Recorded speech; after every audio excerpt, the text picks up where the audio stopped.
திமுக ஆளுங்கட்சியாக இருப்பதை விட எதிர்க்கட்சியாக சிறப்பாக செயல்படும் என்பது எல்லாருக்குமே நல்லா தெரியும். ஆனால் இப்போ இந்த 2026 எலெக்ஷனுக்கு பிறகு திமுக எதிர்க்கட்சியாக வந்த பிறகு சிறப்பாக செயல்படுதா என்பதை நீங்களே சொல்லுங்கள் நண்பர்களே.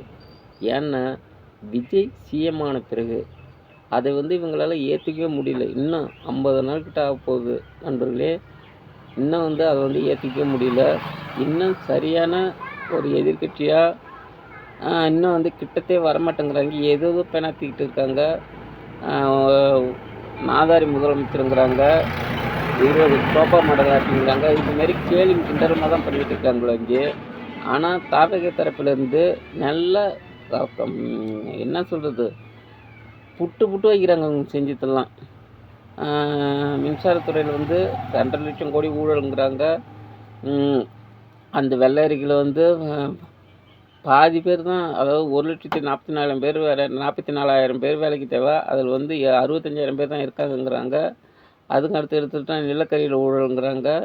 அதுக்கு அடுத்து எடுத்துக்கிட்டா ஷார்ட் டைம் டெண்டர் விட்டு அதில் ஊழலுங்கிறாங்க மின்சாரத்துறையில். அடுத்து போக்குவரத்து துறையில் எடுத்துக்கிட்டோன்னா அதில் ஊழலுங்கிறாங்க. அதுக்கு இன்னொரு பெரிய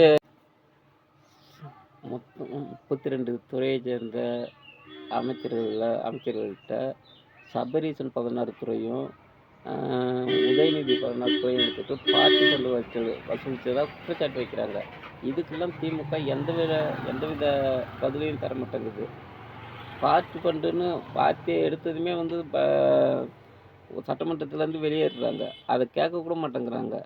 சட்டமன்றத்தில் உட்காந்து விவாதத்தில் பதிலளித்தா தானே தெரியும் யார் மேலே தப்பு இருக்குன்னு. அது சட்டமன்றம் லைவில் போயிட்டு இருக்கு. இப்போ அதுக்கு அடுத்து எடுத்துக்கிட்டிங்கன்னா ஏவா வேலு வீட்டில் ரைடு நடக்குது. முதலமைச்சர் சொல்கிறாரு, ஏவா வேலு இதை சமாளிப்பார், கோர்ட்டில் பார்த்துப்பார். திமுக காரனா கோர்ட்டில் நிரூபித்தது கிடையாது அப்படின்னு முதலமைச்சர் சொல்கிறாரு. அது உண்மைதான். திமுக காரங்கள் யாரும் இது வரைக்கும் கோர்ட்டில் நிரூபித்ததே கிடையாது. அவங்க எப்படியாவது இழுத்து அடித்து 10 வருஷம் 15 வருஷம் இழுத்து அடித்து வெளில வந்துடுவாங்க. இல்லாட்டினா அது என்ன சொல்லுவாங்க, அறிவியல் பூர்வமான ஊழலாக இருக்கும். அது ஏன்னா இவங்களாம் அரசு தரப்பால் நிரூபிக்க முடியாது. இப்படி தான் இருக்கும். ஏன்னா அது சர்க்கரையா கமிஷன்லேயே சர்க்கரை எங்கன்னு கேட்டதுக்கு சர்க்கரை கரைஞ்சிடுச்சுட்டாங்க மழையில். சாக்கு மூட்டை எங்கன்னு கேட்டதுக்கு கரையை அரைச்சிடுச்சுட்டாங்க. இதுதான் திமுக ஊழல். இப்படி தான் இருக்கும். அது அப்பயே பார்த்தாச்சு. இப்பயும் அப்படி தான் இருக்குது.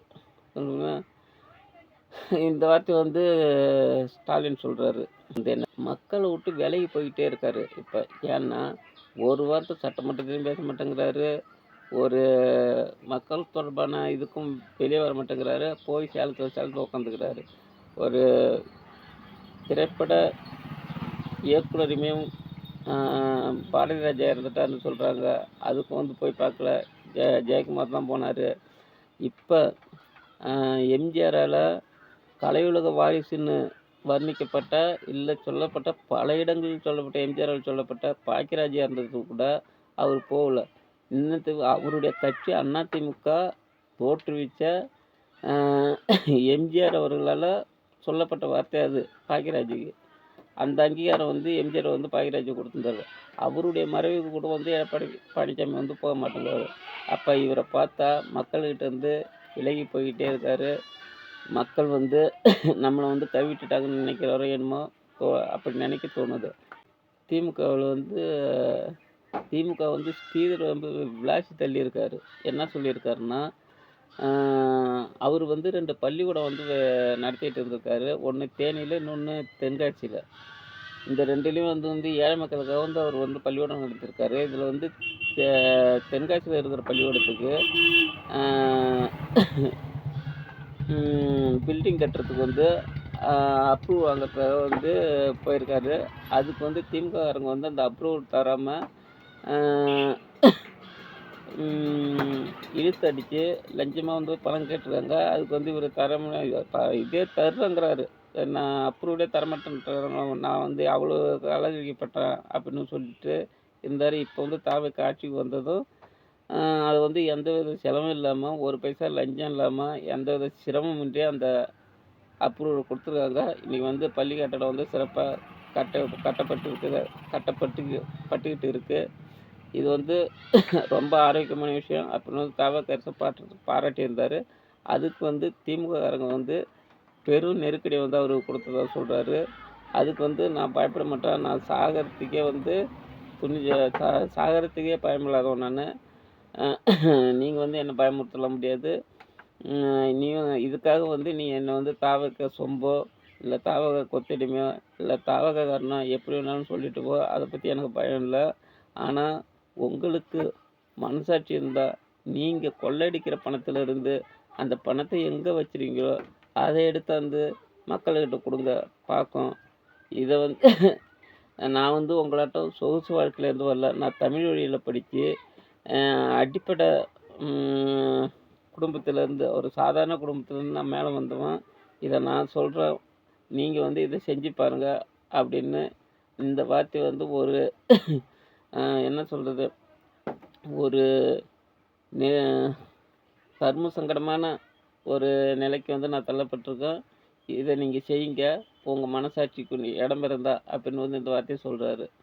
இத வந்து நீங்க எப்படி பார்க்குறீங்க? அதையும் அனிதா ராதாகிருஷ்ணன் அவர்கள் அ ஜோசப் விஜய் சிஎம் அவர்களை இவர் வந்து உங்க விஜய் என்று தான் ஓட்டு கேட்டார். ஜோசப் விஜய்ன்னு சொல்லியிருந்தா, இவருக்கு வந்து ஓட்டு போட்டிருக்க மாட்டாங்க மக்கள். இப்போ ஏன் ஓட்டு போட்டோம் என்று நினைக்கிறார்கள்? அப்படின்னு ஒரு மத ரீதியான அரசியலை இவர் முன்வைக்கிறார்.